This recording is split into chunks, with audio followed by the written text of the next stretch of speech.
You see, a lot of people don't like Crown Victorias. They think they just, oh, police cars. But in actuality, there is so much more that you can do with a Crown Vic. It's honestly insane, and I don't know why people ain't even caught on yet. Say you just got a random Gen 2 Coyote and a 6R80 just laying around in your garage, and you just so happen to get a $1,500 Crown Vic shell off of Facebook Marketplace. Well, you in luck. The 4.62 valve mounts fit on that Coyote. And to make it all work would be very simple. Get a power by the hour harness for the 6R80 and the Gen 2. You get a Volvo electric power steering pump. You modify your cross member for that 6R80. Get a custom drive shaft.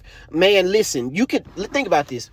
Who else would you know with a 1,500 horsepower twin turbo 6R80 9-inch rear end Crown Victoria? What Hellcat would touch you?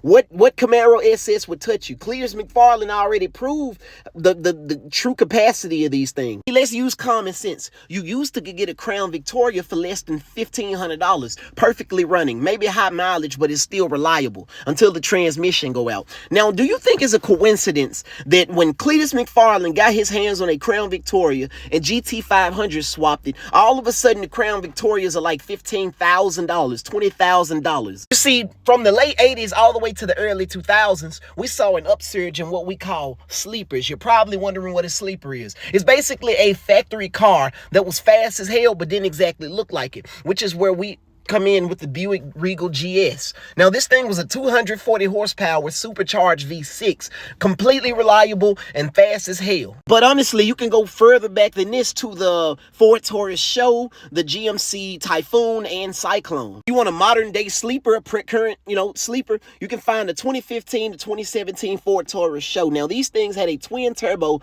EcoBoost engine with all-wheel drive. I don't know how else to put this. You got guys building these things making 550 to 600 horsepower. Now remember, Ford no longer makes, sedans at all. They don't make not one lick of sedan. But if you get your hands on a Ford Taurus Show, hell, they got 2.7 liter twin turbo V6 Ford Fusions. Those are also a gem and a sleeper if you didn't know. The whole point of telling you this is you don't need a Hellcat. You don't need a Camaro SS. You don't need these just, everyday vehicles that everybody go get. You can think outside of the box, and this is about the best way to go, especially if you want to blend in with traffic while handing out some honey roasted Gap sauce. Why is window tint important? We need to talk about this. The reason why it's important is because just in case you got your side bitch in the car and she throwing that ass in a triangle, right? You don't want your wife's friends to see you in public with her, right? So that's why you need window tint. If the window tint ain't blacker than me, it ain't good window tint. I don't understand. Growing up, I used to get called all type of names regarding my skin tone. Motherfuckers used to call me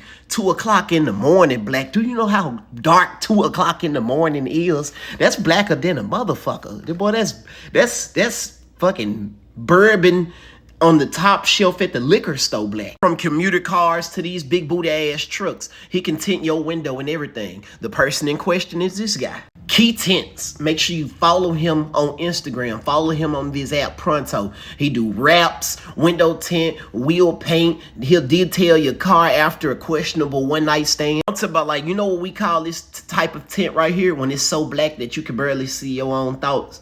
Yeah, we call it that sneaky link tint. Boy, this a bad motherfucker. Listen to what I'm telling y'all.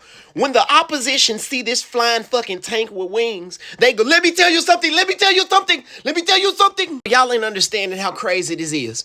They built a plane around a gun that's as big as a fucking Volkswagen Beetle. Not only that, but the cockpit made out of titanium. So you can shoot any round you want at this motherfucker, and you not finna get nowhere but piss them off. Why? Because the first thing you about to hear is like a newborn child taking a shit. No, y'all, no, you ain't, no. It's about to like a wife that don't believe where you was at 4 in the morning. Oh no, this motherfucker is a Glock switch with wings. I done said it before. Any gun that goes that is a Glock switch. We familiar with the sound in Memphis, Tennessee. I'm not hearing what I'm saying. America really are some gangsters because they come back and spin the block. If the first one don't hit you, the second one will, and they don't miss. See, they got y'all thinking in Call of Duty, if these depleted uranium rounds from this motherfucking gun hit you, you just gonna be sliding around on your ass till somebody revive you. That's a bullshit lie. There won't be nothing, you won't have an ass.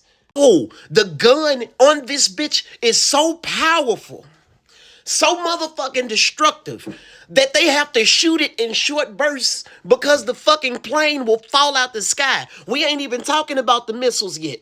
Either them are Hellfire missiles. I don't know what the fuck type of missiles they is, but if the gun don't work, by some fucking chance, they spin the block and hit you with some missiles. They finna take you to Pound Town like Sexy Red.